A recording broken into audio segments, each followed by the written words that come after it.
November 1996, the Comoros Islands in the Indian Ocean.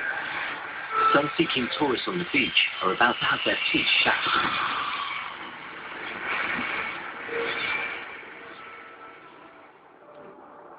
This is Ethiopian Airlines Flight 961.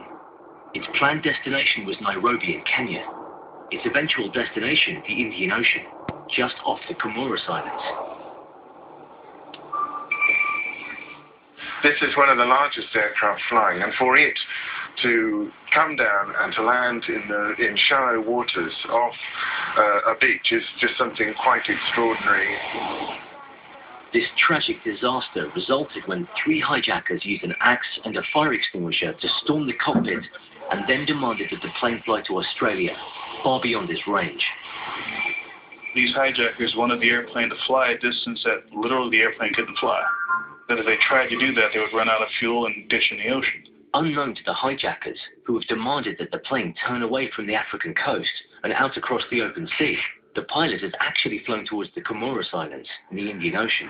As the plane runs out of fuel, in the final fateful moments under attack from the hijackers, the pilot battles to bring down the plane as safely as possible, close enough to shore for rescue.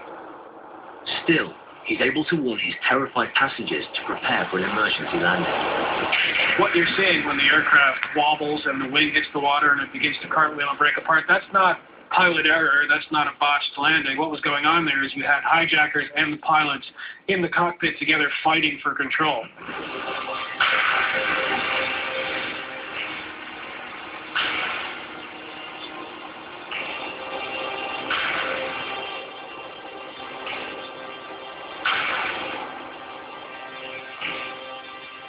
The 125 people died in this horrific crash, at least 60 drowning when they inflated their life jackets before the impact and became trapped in the wreckage. But the crew's remarkable bravery and skill in those final moments gave 50 passengers a chance of survival. By ditching so close to the beach, rescuers were able to rush to their aid, preventing further loss of life.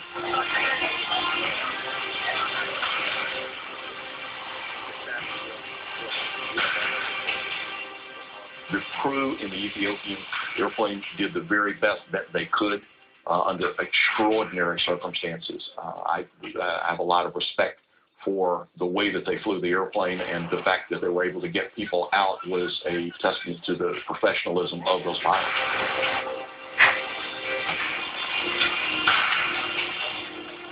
The pilot of the Ethiopian Airlines 767 that had to ditch was, quite frankly, a hero. He was a very level-headed man. He did everything he could to try and persuade the hijackers to let him do the right thing, but in the end, they were, frankly, nuts, and they wouldn't let him. He had been hijacked twice before. So he knew what he was doing, and I think his presence of mind, his ability to carry on working as a pilot after already having been hijacked is quite remarkable. And I believe he may still even be flying now. The efforts of the pilots and their heroic struggle to bring the plane down safely was in the minds of those involved in one of the greatest landings in aviation history. When Captain Chesley Sullenberger made his own landing on the Hudson 13 years later,